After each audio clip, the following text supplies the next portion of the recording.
ఎక్కడ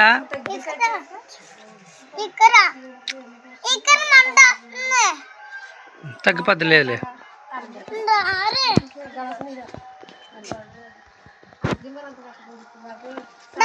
పడిపోతా నిచ్చా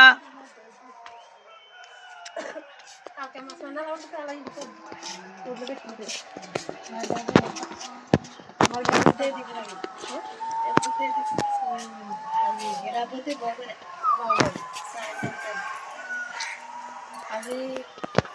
అప్పుడు అది మళ్ళీ నాకు అసలు ఇవన్నీ ఉల్లిపాయ ముక్కలు ఇవన్నీ కట్టంగా పంట ముక్కలు కట్టాలి బూటి కూడా వేసేసి అన్ని కారం వేసి వేసేసి దగ్గర కూడా కట్టేసి నిచ్చా అట్లే పక్కన దాన్ని పెట్టేసి నిచ్చా సాగుతుంది అలా లిఖిత్ సాగుతుంది